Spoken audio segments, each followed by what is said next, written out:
होता रहा है, वहीं दूसरी तरफ अब विपक्ष भी इस मुद्दे का फायदा उठाता हुआ नजर आ रहा है। जी हाँ, 2017 से जहां अभी तक उत्तर प्रदेश में शिक्षा मित्रों की समस्याओं का हल नहीं हुआ है, लगातार उनके द्वारा प्रयास किया जा रहा है, वहीं दूसरी तरफ अब 2027 के विधानसभा चुनाव को लेकर अखिलेश यादव भी अपना विजन सेट करने में लगे हुए हैं। लगातार अपनी हर एक प्रेस कॉन्फ्रेंस में वो संविदा और आउटसोर्सिंग कर्मचारियों की बातों को कहते हुए नजर आते हैं, लगातार शिक्षा मित्रों के मुद्दे को उठाते हुए नजर आ रहे हैं। जबकि दूसरी तरफ अगर हम देखें, इस बार सत्ता पक्ष की, तो सत्ता पक्ष की तरफ से बस आश्वासन पर आश्वासन दिए जा रहे हैं, न कि उत्तर प्रदेश में शिक्षा मित्रों की समस्याओं का हल किया जा रहा है। इस वजह से इस वक्त पर राजनीति और इसी के साथ साथ धरातल पर शिक्षा मित्रों का मुद्दा काफी ज्यादा गरमाया हुआ है। उत्तर प्रदेश के शिक्षा मित्र लगातार ये बातें कह रहे हैं कि आखिर उनकी समस्याओं का हल सरकार कब करेगी। वहीं दूसरी तरफ विपक्ष भी अब ये सवाल खड़े करते हुए नजर आते हैं कि उत्तर प्रदेश की सरकार जो इस वक्त पर है, वो क्यों संविदा और आउटसोर्सिंग के कर्मचारियों की समस्याओं का हल नहीं कर रही है, क्यों उनके साथ इतना ज्यादा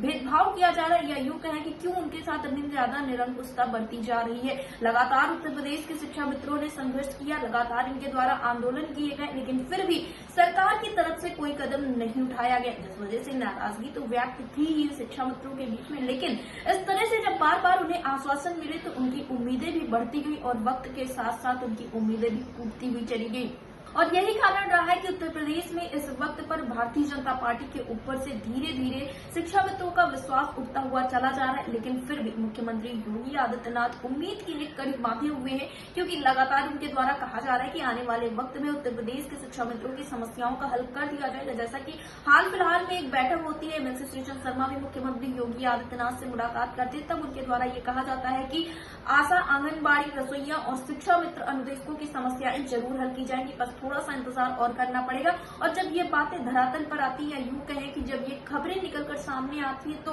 जितने भी शिक्षा मित्र, अनुदेशक या रसोइया, आंगनबाड़ी कार्यकर्त्रियां होती है, उनका ये कहना होता है कि न जाने कितने लंबे वक्त से हम लोग इसी तरह से इंतजार कर रहे हैं, लेकिन सरकार की तरफ से कोई कदम नहीं उठाया गया है, जिससे उनकी आशाएं और उम्मीदें अब पूरी तरह से टूट चुकी है। अब अगर सरकार को कुछ करना है शिक्षा मित्रों के लिए, अनुदेशकों के लिए या अन्य संविदा आउटसोर्सिंग कर्मचारियों के लिए, तो सरकार एक काम कर सकती है, वो है कि इनके लिए शासनादेश जारी करे, वो भी मानदेय वृद्धि का शासनादेश जारी करे, जिससे कि इनके जीवन में खुशियों का माहौल हो सके। और इस तरह से बार बार आश्वासन दिए गए, लेकिन वादे नहीं पूरे किए गए। इसी वजह से विपक्ष भी इन सारी चीजों का अब फायदा उठाता हुआ नजर आ रहा है, क्योंकि 2027 का विधानसभा चुनाव काफी ज्यादा करीब है। और अगर इस वक्त पर सरकार ने कोई कदम नहीं उठाया, या यूं कहे कि अगर इस वक्त पर सरकार ने शिक्षा मित्रों के लिए, अनुदेशकों के लिए, संविदा आउटसोर्सिंग कर्मचारियों के लिए कुछ भला नहीं किया, तो 2027 का चुनाव सरकार के ऊपर भारी भी पड़ सकता है। क्योंकि 2024 लोकसभा चुनाव आपने देखा, एक छोटा सा झटका सरकार को मिला। कारण था कि उत्तर प्रदेश में 69,000 शिक्षक भर्ती